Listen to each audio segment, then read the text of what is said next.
This is the velocity, angular velocity.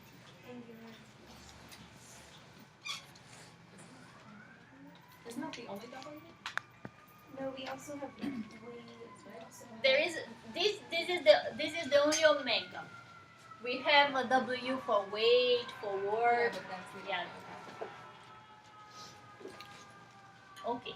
So I'm erasing this. And let's see the problem. So we have a bicycle. So if you read just the first sentence, you say, oh, we are back to chapter 2. Because what it's saying, we have a bicycle that slows down uniformly. Initially has this speed, 8.40 meters per second.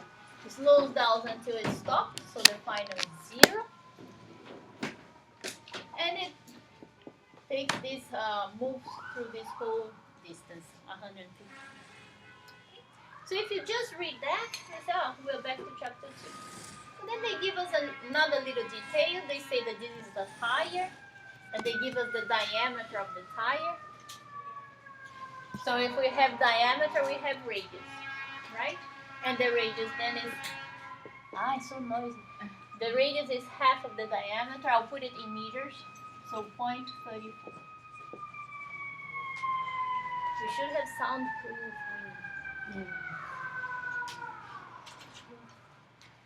Good.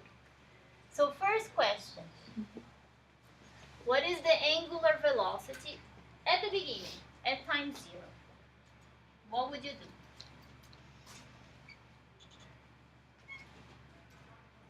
do? Angular velocity is the omega, right? is RW. Okay, so if we use this equation that we just mentioned, We just divide V by R. yeah, But this it's is 0, so given. it's 0. Okay, wait, it's the initial. So the initial is 8.40. So Okay. 8.4 So the divided by R. initial divided by that, and it gives us the initial angular velocity. Good. So this is not too bad, yeah? Yes or no? Yeah, no, it's just plugging in. It's just that. We get this. Okay. Now let's read part B, which is more interesting. Part B is asking us the total number of revolutions. Remember, we don't have any equation that gives us directly the total number of revolutions. So the number of revolutions is the question.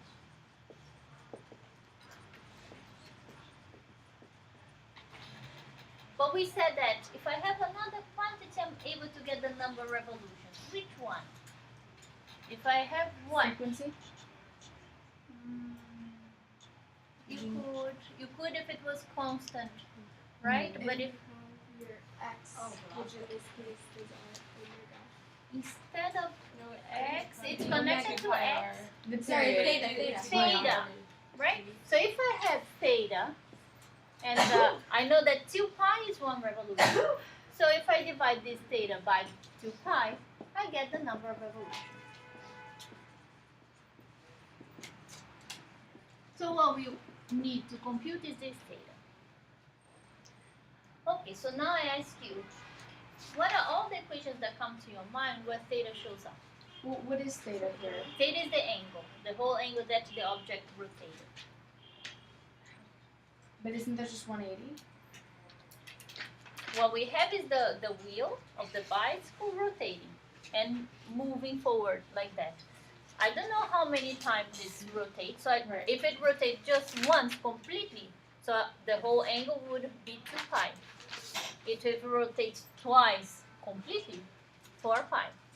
Okay, so this is the angle that I need to find out how many times, what is the whole angle that it covered, so I can get to the revolutions. You look, no.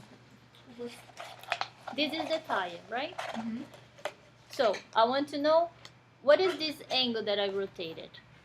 If I know how much I rotate, I know how many revolutions I did. You have a number of revolutions, so you can assume you have at least one full revolution, which means theta is 180. Okay, you're 360, thinking, sorry, theta is yeah, you're 360. thinking about degrees. Fine, we Yeah. can also think about degrees. But how do you know it's 180 or 360? Who told you? Because that's one full circle. Yeah, but in this problem, the only thing that they told me is that the bicycle started with that velocity, went on rolling, rolling, rolling, and stopped. We know the wheel is a circle. We know the wheel is a circle, but how many times did it rotate it until it stopped? So we know it's 360 degrees divided by the period. Divided by, We don't multiplied by the period. We don't have the period. So And wouldn't it make more sense to find the period? I just don't understand why theta helps us. Theta is the angle. Is the total angle. Let me see. I'll come back to you. What you wanted to Well, we say? have the equation x equals r theta, and we have our x, and we know what r is, so we can just find theta that way.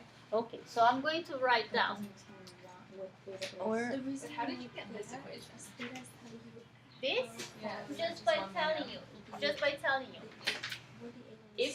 If I tell you that the object rotated 2 pi, Yeah. okay, 2 pi. So it's 2 pi is 360 degrees. Yeah. So how many then your revolutions did it do?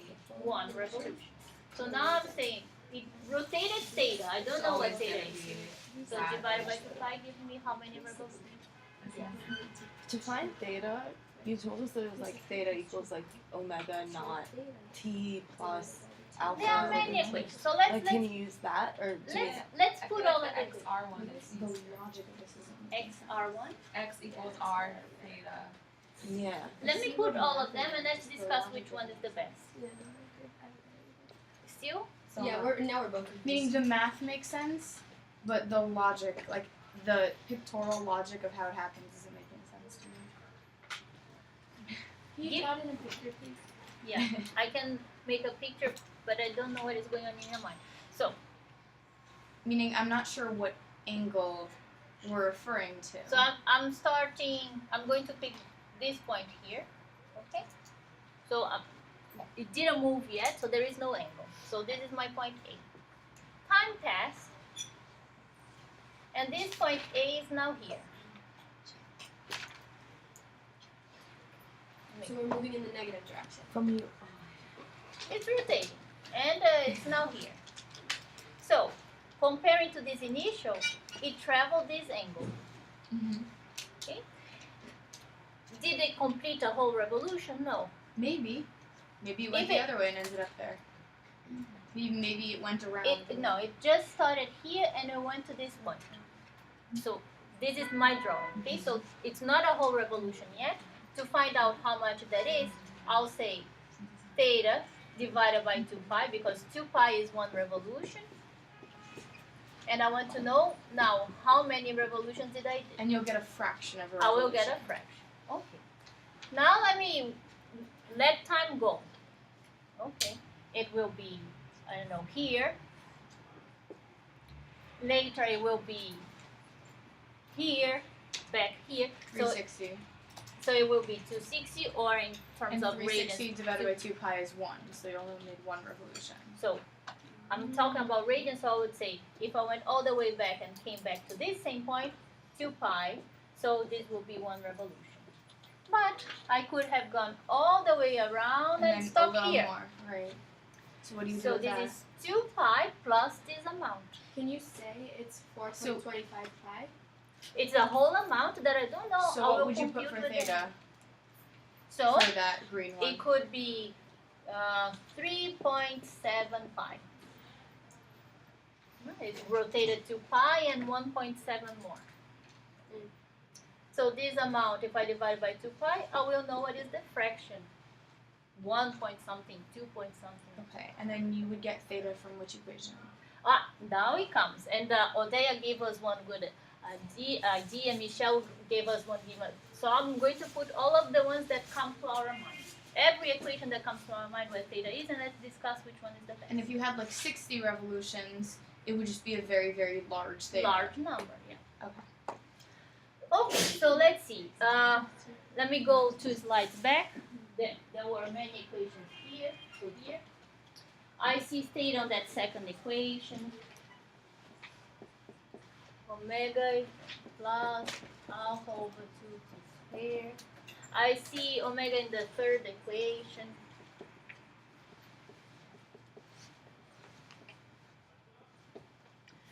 There is another one that's what they were saying. The first slide there was an equation for theta, which was the definition for radians was the arc divided by r. Okay, so all of these are equations where I see theta showing up. You can try to use any of them to get the theta. But we only have We don't know the arc. first. We only have. The information For the second, sorry. we don't have time, do we? We Yeah, don't the have second. time. So we can only use the second one. Okay. What about the third equation, x equals r theta? That's the one I'm going to for. Let me just explore a little bit more. Okay.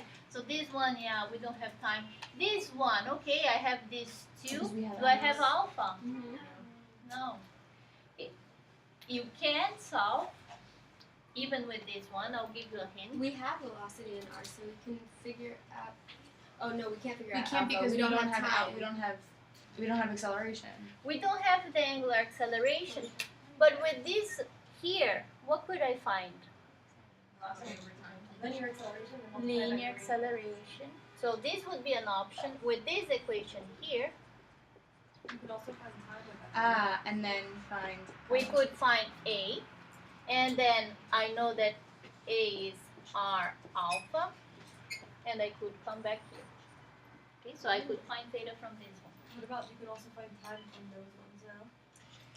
You could also find time, but for finding time there, first I'll have to find the acceleration, then the time. What do you mean? How are you going to find time if you don't have the acceleration? What are the equations that show what time shows up? V equals delta x over t. Huh? B? V equals delta x over t. But this equation, when can I use this equation? Only for linear. Only if I don't have acceleration. Here I do have. The velocity is changing. Okay. All right. But now I want to talk a little bit about this one that Ode was already thinking about. What is this equation? This equation is connecting the angle with the arc that we traveled, correct? This arc that we traveled, isn't it the same? As x. Yes, very good. The arc that I traveled is the same x that I cover. No? So the arc that I travel in my sphere is the same x that I cover. Does everybody see this or not? Yes? So just 115 meters. Very good. So I could go straight to this equation. Do we And need to put- make it radians or no? We can leave it in meters. The radian is the angle. Right, but I'm saying the And the this- arc. This angle comes from something in one unit, something in another unit. If they both have the same unit, the units cancel. Mm. So if this is in meter and this is in meter, I'm good. Centimeter, centimeter, I'm good. Yes? Okay? So with this equation, I can solve this problem, find the angle with just one equation. I don't need two as we did before. So it's easier, but it's not. You're not obliged to this. So, like, L equals x, even though x is linear. Right, but look at why. Because if you like decide what. Okay. Because I'm rotating, but I rotate and I'm covering linear displacement. Okay. So that arc also covers that translation. But there's more than one way to solve it. Like, you could also do the acceleration, like you said. So this one will give me the angle, or you go for this one, find the acceleration, find the angular acceleration, and then find the angle. It's just more steps. But why is it acceleration equals r? This is linear acceleration is connected to the angular acceleration. Remember what we did last class, that we connect all the linear quantities with the angular quantities. Oh, yeah. All right, so once we have this angle, what do? Divide by 2 pi and get the number. Right? I got the number, but times 10. Times 10, Yeah, I got instead but of it's the next one, right?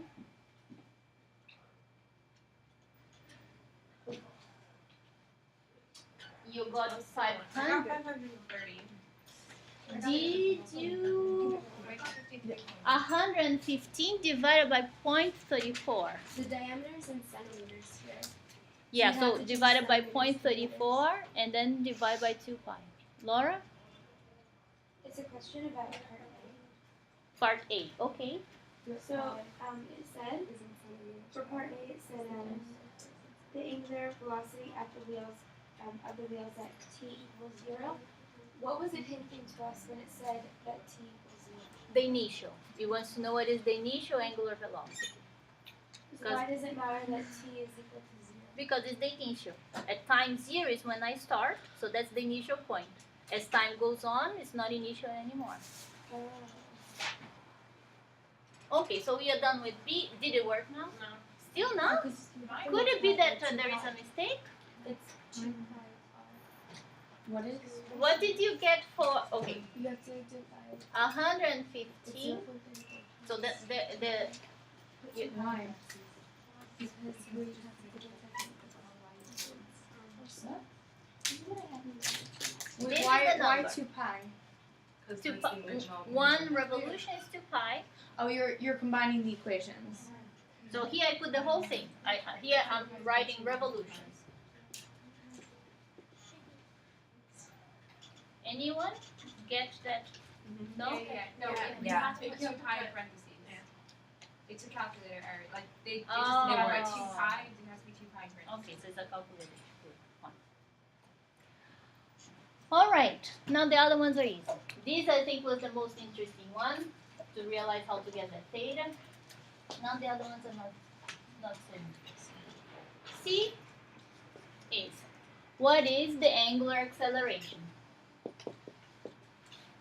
For those people who took this step, they already found.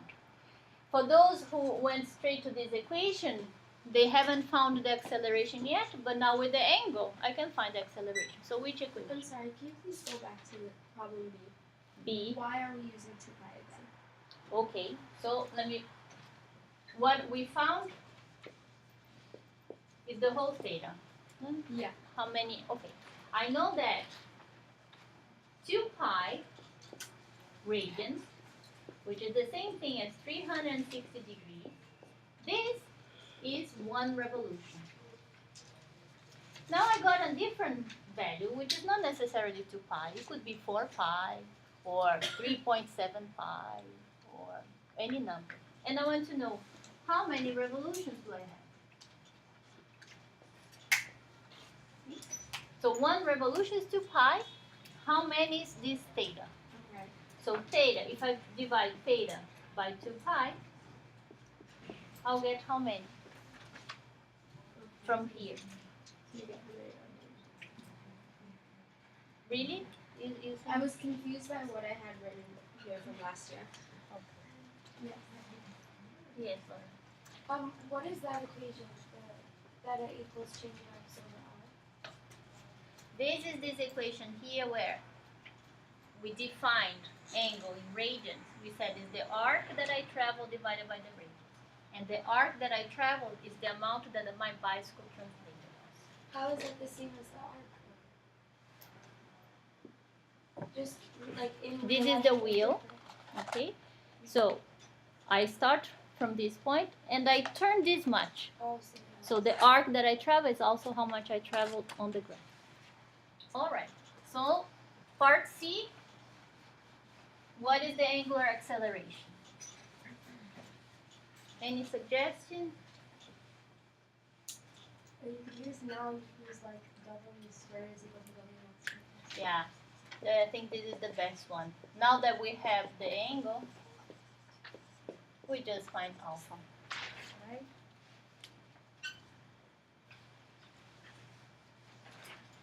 We can't use that other one where we get the linear acceleration. Also, yeah, that is just two steps involved. But if you want to get the linear acceleration from here, and then go and find the angular, also fine. And then finally D, the time that it took to stop. What would be the omega final?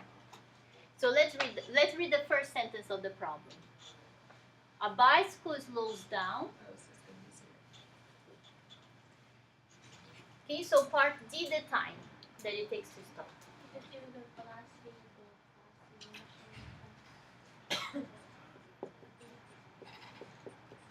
Now that I already have alpha, I have the two angular velocities, we get it.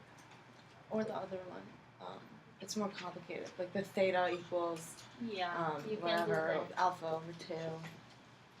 But this I wouldn't do that That's one. too much. Quadratic equation. Yeah, it's annoying. More chance to make a mistake. Mm-hmm. Alright. So now, new concept, so pay attention. And we are going to talk about torque. Okay. Now, I always come to the door 16. So you have to turn around. If I want to open this door or close this door, what do I need? I have to exert a force. Everybody's familiar with that, right? Okay. Now, I come to the knob, I exert a force, I open, I close. Now, suppose I come, instead of going to the knob, I come here to the axis of rotation and exert a force. No matter how big my force is, am I going to be able to rotate this door? No. Everybody agrees? Okay? So, it's not just the force that is important, it's also how far I am from the axis of rotation. Alright? So, rotating is not just how strong I am. Being strong is good, is important, but also where I am exerting that force. Okay? So, this distance, how far I am from the axis of rotation, is connected to this concept. I'll give you the definition very soon, but it's what we call lever arm.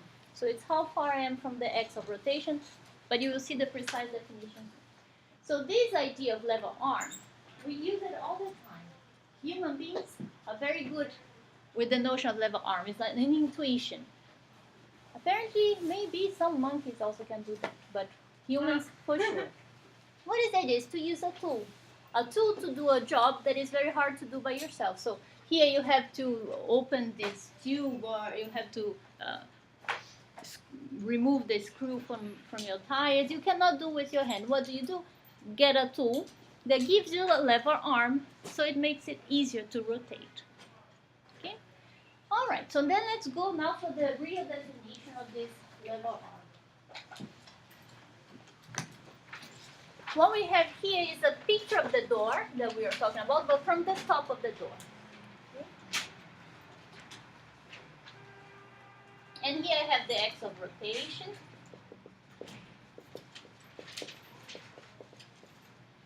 This is the top of the door, picture from the top. And I'm exerting a force here. I'll call it this force F. If this force is perpendicular to the door, I'm being very smart. And that's what we do all the time when we go to try to open a door. We exert a force that is perpendicular. Now let's talk about the angle. So if I come here, when we take the knob, we always go perpendicular to the door. Nobody comes to the door and I'm going to open this. You see what I'm doing? I can never open the door if I exert the force like this. Alright? So you see, there are three important aspects. The force, how far I am from the axis of rotation, and also the angle. Perpendicular is the best. Here, well, I'm in between. Here is the wood. Okay? Alright. What is here considered 180? Huh? You said here, that's 180. Perpendicular. But 90. now here, I don't know which one. This here is 90 So degrees. parallel. That was the best. And here parallel to the door. You can say that this So here. 180 is the worst 90 is best. Okay, so if I am smart and I exert this force perpendicular, this whole distance here is already the lever arm. And I'm going to denote the lever arm with this symbol here. Okay, so this will be the lever arm. Why do you call it RA? Like why? Because of the force A, and this is the radius from my rotation. No, I was not very smart. I didn't apply a force that is perpendicular. So let me put this a little down. It's the same door, same axis of rotation, and this is the door. And now I'm applying a force in this direction here. What we call lever arm, and that's the general definition, is let's make a line along this force. Okay, let me try to make it. So this is the line along this force. What we call lever arm, this is the definition, is the distance between the axis of rotation and this line. So I have to go perpendicular to that line. This is the lever arm. It's strange, right? Yeah. What are we trying to do with this? You see that I'm not really using all my capabilities. If I'm not applying a force that is perpendicular, it's as if I was applying a force at a distance that is a bit smaller. Okay? So I'm not picking the whole distance that is available to me. I'm getting a distance that is a little smaller. So the lever arm is taking this into account, that I'm not being smart enough to apply a force that is perpendicular. So let me see. If the force was here, the lever arm is the whole RA. My drawing is not so good. Maybe it doesn't give you a good idea that this one is smaller. Let me try to exaggerate this a little.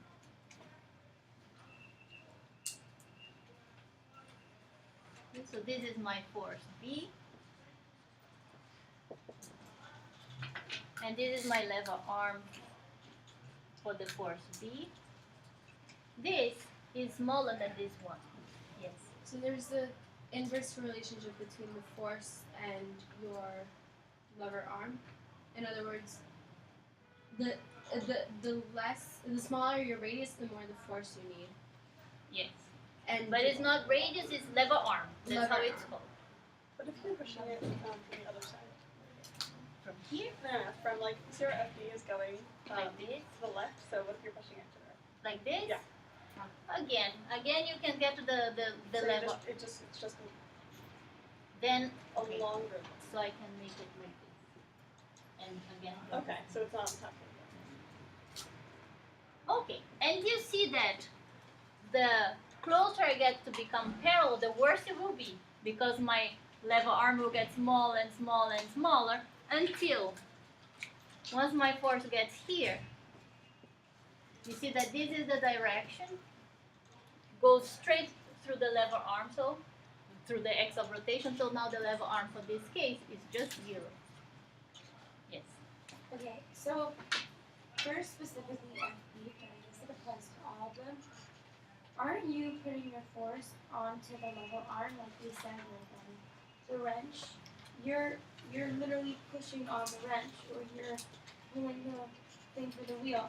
So why here do we have one force and then pushing that way, and then the lever arm is here? That's the What's the relationship between the force and the lever arm?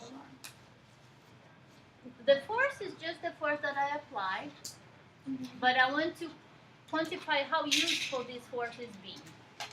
So if I apply this force perpendicular, very good. All of this distance is being used. But if I'm applying this force with this angle, that was not very smart. The effect of this force will not be as big as I wish, because I'm not applying it perpendicularly. So this is taking into account how much less my force is. And then also, It will become clear in a moment. Hold on. what is this? This RA. symbol is to say perpendicular. Okay. But all this is a strange definition for lever arm. It will become more clear in a second. But all this is to tell you, now that I want to rotate things, not only the force is important, it's the force, how far I'm from the axis, and the direction, the angle. The combination of these things will give us what we call torque. Torque is the equivalent idea to force, but when we have rotation. Remember in chapter 4, what did we say? I apply a force, a net force, I am able to accelerate the object. So now, what we are talking about is torque. I apply a net torque, I'll be able to get an angular acceleration. Does it kind of like work just with perpendicular? Okay. It's true that the work also had that connection along the displacement. Yeah, there was also an important, the angle there was also important. Here the angle is also important, but it's a different concept in the sense that work there was to translate the object. Here we are rotating. So if we're thinking about it in terms of the bicycle from before, our lever arm would be the pedals. Yeah, it's related to the force that you apply on the pedals. Yeah. Okay. So the pedal is connected to the axis and And by rotating. pushing down, it's perpendicular. Yeah, but it's not only that, right? Because your pedal is not directly connected. It's not that when you're playing with those clays, that is direct. You're rotating with your hand there. Mm-hmm. But the bicycle, no. The bicycle, you have the pedal, you have the current, the chain that connects with the wheel. It's a little more complicated. Okay. But now let me tell you what is the real definition of torque. I just mentioned to you, and let me write the equation for the definition of torque. So torque, there are two ways that I can write this equation, and they are equal. One is, the first one that you see there, torque is the lever arm, so that's this symbol here, plus to say that this quantity is the lever arm. Okay? So torque is the lever arm multiplied by the force. This is the definition of torque. This symbol here? No, torque. Okay, sorry. So this is a Greek letter, is tau. If you don't like tau, write it as T, whatever letter you prefer. You just show how to do it. Like this is good enough. I made it like a rococo. Huh? It's like the 6 in the triangle. This is just a symbol. It's just a Greek letter. If you prefer, you can call it. You can just write T. Okay. We are talking about torque. But the notation is this Greek letter tau. You see there in the drawing. And the R is not radius. So the R is not the radius, is that thing that we call lever arm. Okay, so this is one way to write the torque. Another way to write the torque is, I don't go for the lever arm. I just go for the entire distance from the X to where the force is. I'm going to call it just R. But then I have to be careful. If I'm going for the whole distance, then I'm not going to pick the whole force. I'm going to only pick the component of the force that is perpendicular to the door. Can you repeat that one more time? Yeah, I will, and I'll make drawings also.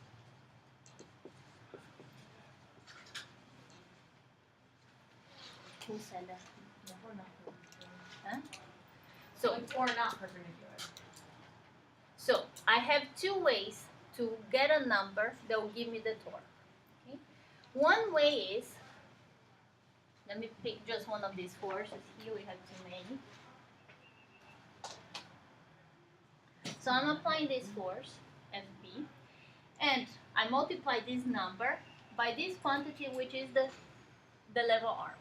This will give me the value of the torque. Okay? Or I get this. I get this whole distance, that's what I'm writing here, this whole distance, and instead of picking this whole force now, I just get the one that is perpendicular. So let me make better drawings with colors for everything. The top. For the top is what we just here. This is the axis of rotation. This is the door. I'm applying this green force.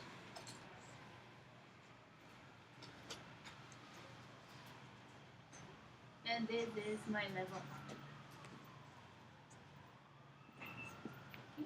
So this is a definition for the torque.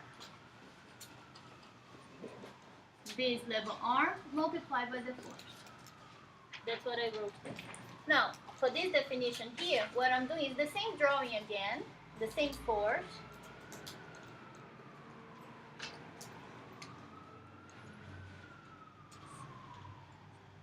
But you only take the one container. But what I'm picking is this whole distance here. But then if I'm picking this whole distance, I cannot pick the whole force because I'm not applying a force that is perpendicular. So I'm going to pick this component here. So this is the F that I'm interested in. So now it's the whole distance, but just that perpendicular, that component. These are two ways to write the torque. Yeah. If they don't give you the perpendicular force, like the component of force that's perpendicular to the door, would you have to break down F? And that's what we are going to do now. This is what I'm going to do now to show to you that this one and this one are the same.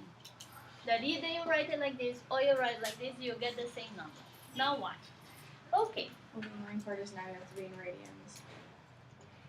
Uh, Because we're going to do cosine, right? So you have to be in no, radians. here it's not radian. It's just the angle.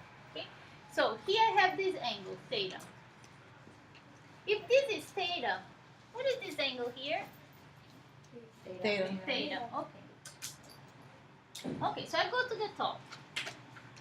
I want to write this equation in terms of this whole R here. You see that I have a right triangle.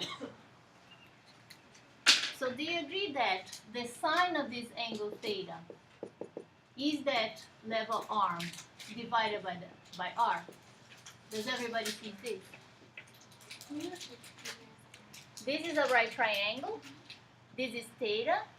This is that thing that we call level arm, and this is the hypotenuse. So I wrote sine of theta opposite divided by hypotenuse. Okay. So then I have that this torque is R sine of theta. This is what this the level arm is multiplied by S. Let me come to this one. Torque is this whole distance R. But now I want to get just this component. Well, my triangle here is so little. Huh?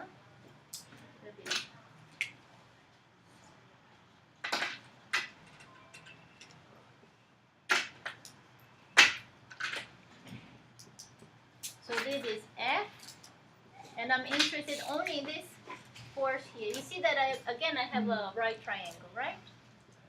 So do you agree that sine of theta is this side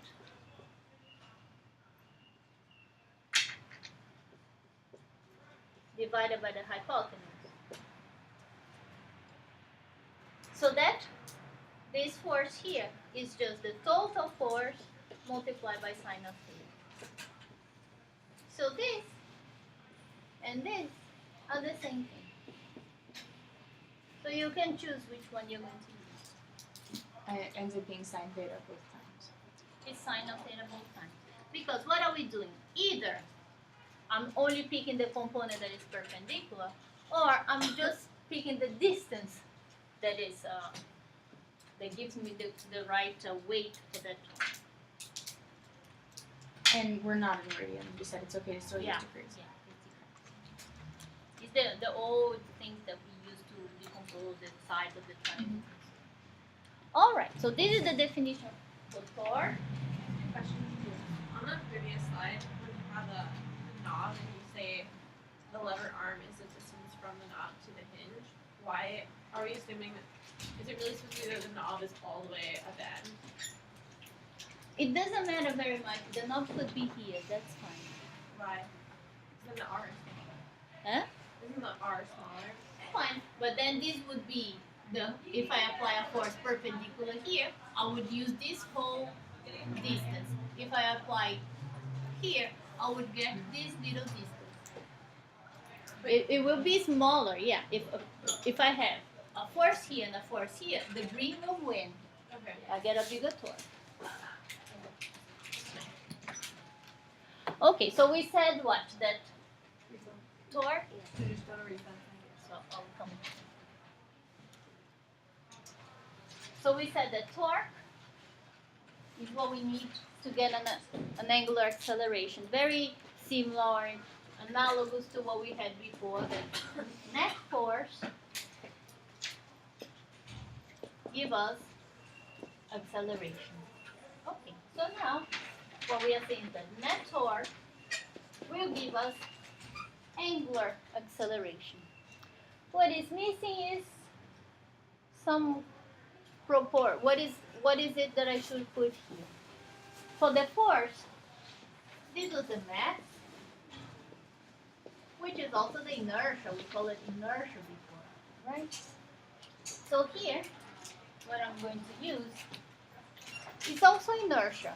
It's something that makes it hard to start the motion. And the symbol is I, and we call it moment of inertia or rotational inertia.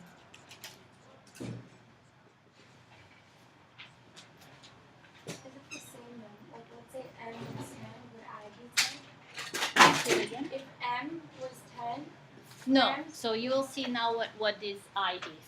It's related to the mass, but there is more.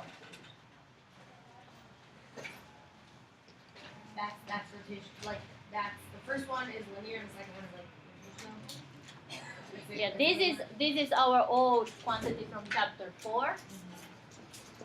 Then we said net force is MA. This is our new quantity from chapter 8. And we say net torque is rotational inertia multiplied by angular acceleration. But you see this analogy between them, yeah? Can you please redefine inertia? Inertia is how hard it is to start the motion. So if you have a truck, you say the truck has much more inertia than a little soccer There's ball. no equation for it, right? In the translational motion, the inertia is the mass. Inertia is mass. Okay. Now, we are not just translating; we are rotating the object. So we are talking about a new quantity, which is this moment of inertia. Wait, a moment of inertia is the same thing as rotational inertia? Yeah, it's the, you choose the name that you prefer to use. So what is it in rotational? It's the combination of the angle and the mass. It's related to the mass and how this Momentum. mass is distributed. You will see. I will write an equation for it soon. But let me just talk to you about units first. No. Okay, so I'll define already the moment of inertia and then start solving something.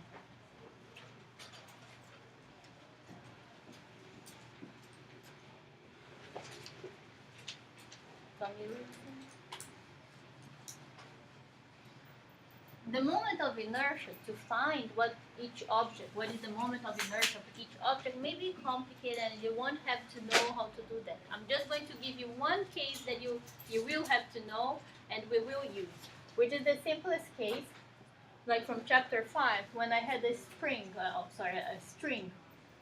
a rope, and at the end I had a little object and I was rotating it. So I can find what is the moment of inertia of that little object. How? Well, if this object is rotating, it's accelerating, that means it has a tangential force. Tangential acceleration, tangential force. Oh. So I know that this tangential force is equal to m and the tangential acceleration. Now, I just said that torque is the force and the lever arm. Here it's already perpendicular. So the torque is this tangential force and the lever arm is the whole radius. So I'm going to write R and then the tangential force. Let me put this on top and I find mr and the tangential acceleration. You don't need to know this derivation, but it's just to show to you where this moment of inertia is coming. How can I connect the tangential acceleration and the angular acceleration? A and alpha tangential acceleration and the angular acceleration, they are connected with r, with the radius. Okay, so I'm going to put this here, and I find this m r squared alpha. And I just told you that the net torque is I alpha. So from here, I found an equation for this moment of inertia for that little ball at the edge of a rope. So from here, I see that I is mr squared. Okay? We're not responsible for this, right? No, but this one you should know. Okay? If you don't need to know how to derive, but this one you should know. Now, if you would try to get, suppose it's a more complicated object, a disc, a sphere, and so on. Okay, you all taking notes? Finish writing, that's fine. Okay, so this is just for the little ball at the edge of my rope. But suppose I had a complicated object, a whole tie, a whole disc, whatever. You won't have to compute that. The idea is you add up the moment of inertia of each particle in your complicated object and get it. But that you will not have to do it. If you have to solve problems, you just get this table. Okay, so you read your problem. Oh, they are talking about a sphere. This is the moment of inertia. They are talking about the disk, so that is the moment of inertia. You just use the equation. Yes. But isn't the inertia is equal to m squared? Or a little dot, a little ball at the end of the rope, that's the value. But more complicated objects, the hoop and so on, you come to the table. Okay? Okay, so let me just talk now about units, and we are going to solve some. Wait, can I just ask a question? In terms of that, if you're like in order to get what alpha is, it would be 1 over alpha now equals mr squared. Tell me, I didn't understand the question. What Can you is just explain that again? I'm a little confused. all this was I was trying to find the moment of inertia for this little object that is rotating. Okay, I have a rope, a little object, and I'm rotating this object. And I wanted to find what's the moment of inertia of that. Okay? What I know, the net torque is equal to that I alpha. Okay? I also, this is old stuff. Tangential force is ma. So I went on manipulating this equation a little bit. You don't need to know all this steps. I have you down till mr squared alpha. So this is the force.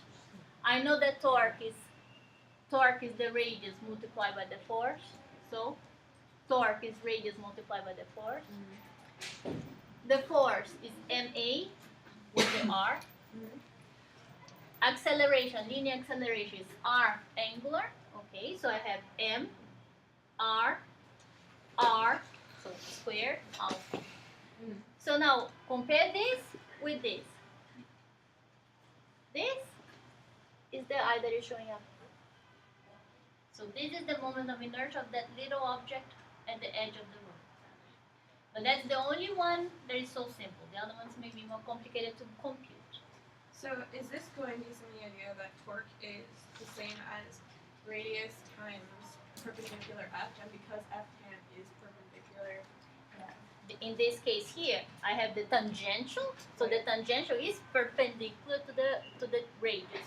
So this radius is our level arm. So that's why I put here the level arm was the whole radius. so it's the same thing as saying tau equals r f perpendicular. Yeah. Okay. Okay, we are going to solve some problems. Now let me just be sure that you understand all the units here. Let me put this equation on top.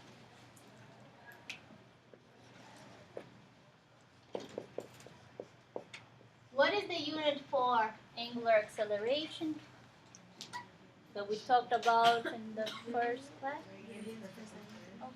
Remember that this radian is not really a unit, so I just put there so I remember that I'm using the 2 pi.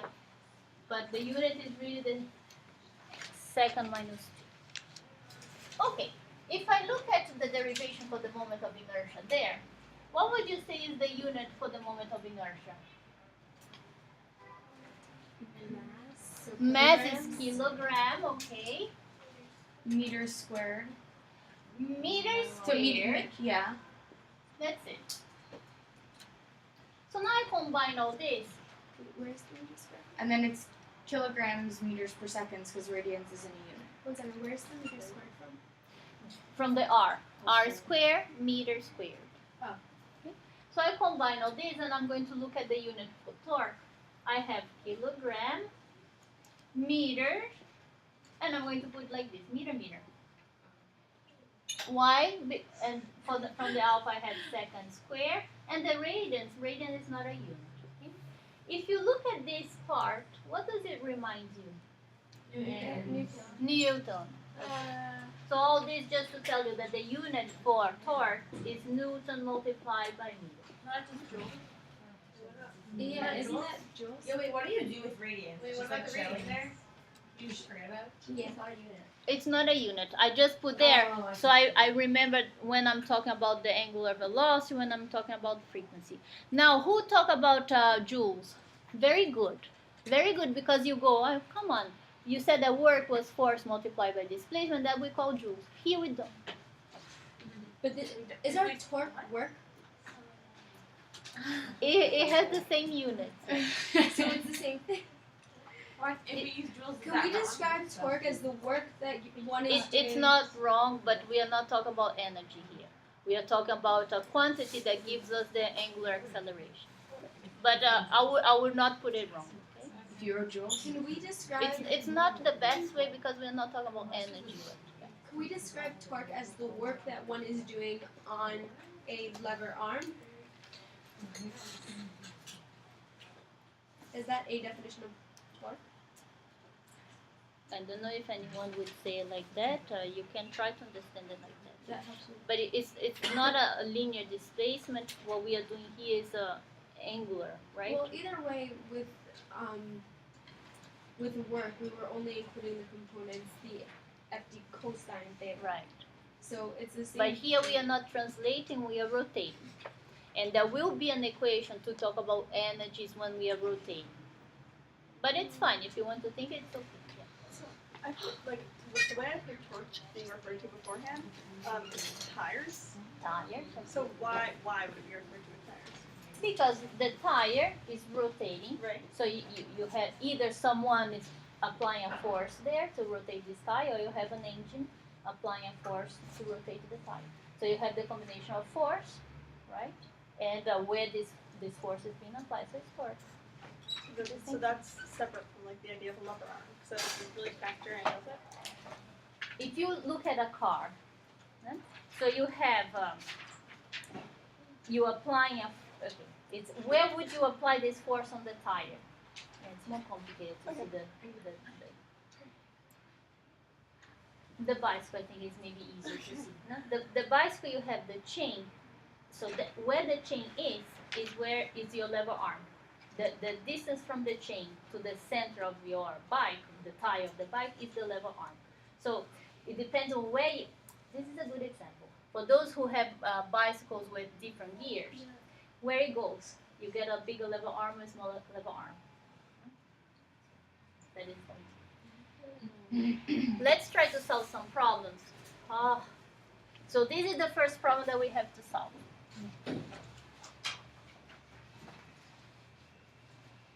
We want to find the net torque.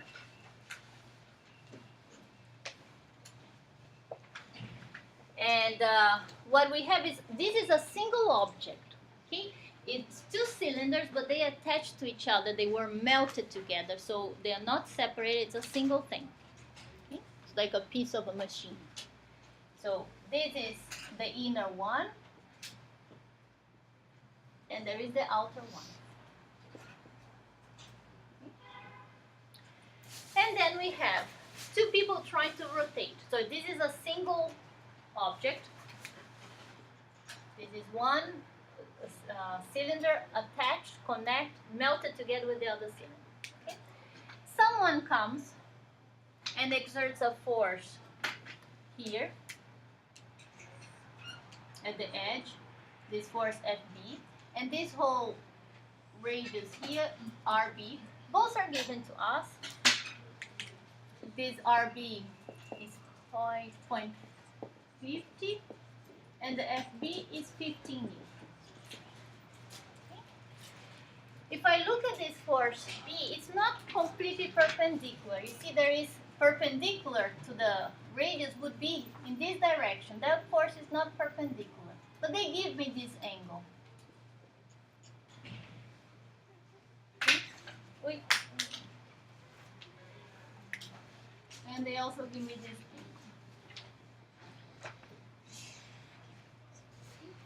So if I had to compute the torque done by this force B, how would you compute? What would be the value? You have to find the level arm, but in this case, look, I would go and decompose the force. Isn't it better? To find the level arm, you would have to project it and try to find the distance from here. Much more complicated. So if I go for the component of the force, which component would you pick? It has to be perpendicular to the radius. So the one, the x component. 30 and cosine or sine? Cosine. Cosine.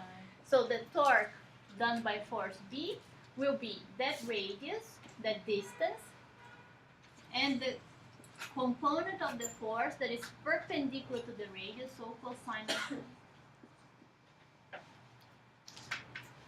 And you have a number there. Which arrow? So this is the radius, this is the force. I want to pick the component that is perpendicular. I'll show it again. This is the radius, okay? This is the force. But this force is not perpendicular. I have to get this component here. So this component is the one in blue, which is FB cosine of 30 degrees. Now the two are perpendicular.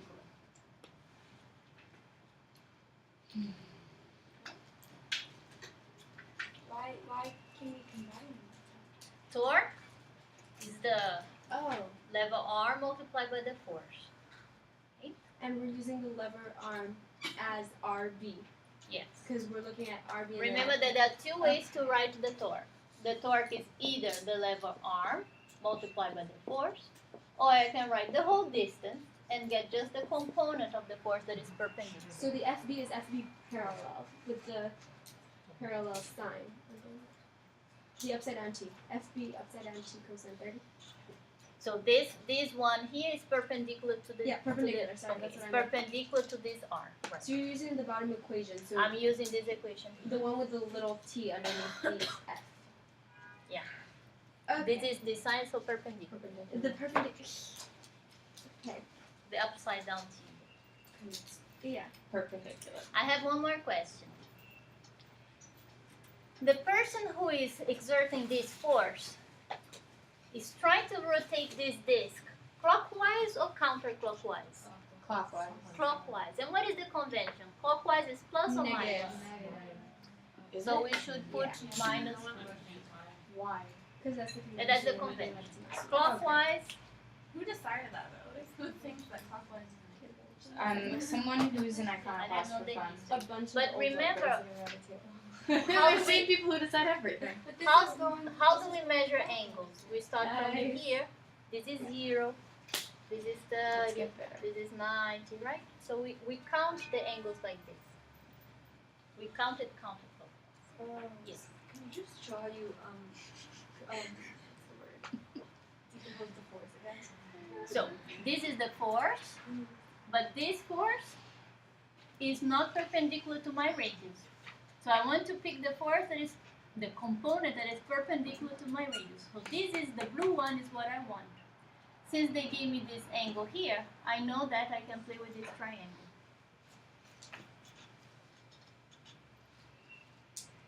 And so decomposing force. Let's go for the other one. There is one more force being applied here. And this force is in the inner disc here. So this is the force. A is again 15 newtons. And there is the radius A, and they put the radius A here. Now look at these two, the radius A and the force A. Are they perpendicular? Yes. Yes. So I don't need to worry about angles, huh? So that's very nice. The torque done by the force A is just FA RA. I don't need to worry about the angles here. So RA F.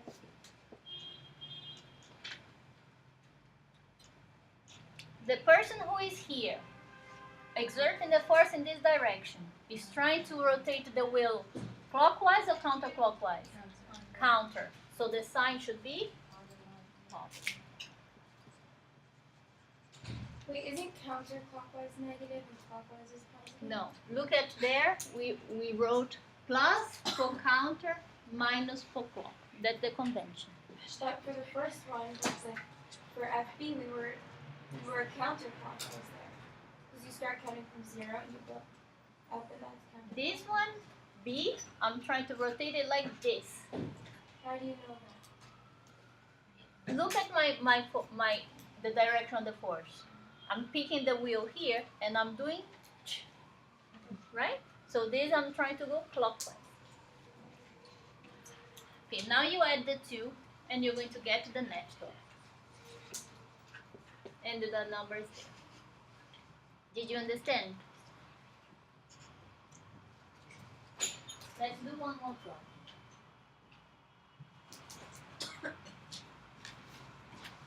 Now this problem that we are going to solve is the sort of the moment of inertia that we are talking about. Remember what we said, and this is a quick one. Moment of inertia depends on how the masses are distributed in our object. Here what we have is, we have a very light rod, so I'm not taking the rod into account. But I put an object here that is 5 kilograms, and I put another object here, 7 kilograms, okay? And I'm going to rotate it like this. So the rotation, the x of rotation is right at the middle where my fingers are, okay? Now I'm going to pick the same object, come here, and I'm going to rotate it where my fingers are, like this. See, the same object, but what is changing? The x of rotation. And what we said is the moment of inertia depends on how spread out the masses are, how far away they are from the x of rotation. So, let's see which one has a bigger moment of inertia. Even though it's the same object, where I rotate makes a difference. Okay?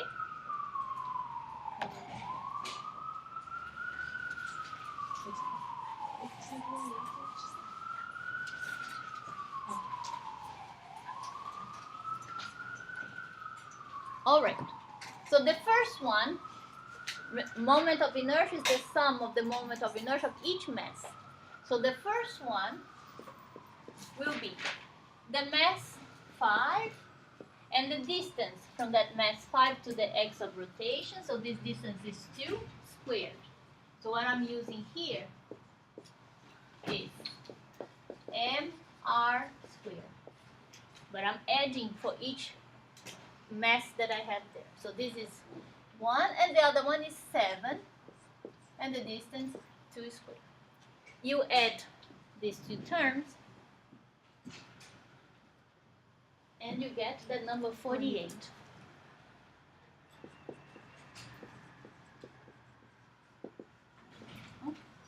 Let me go for the other configuration, B. Mass, okay, 5. Now this mass is 0.5 from the x of rotation, so 0.5 squared. And the other one, 7. But the whole distance from the x of rotation is 4.5. And then I get a much bigger number, 143.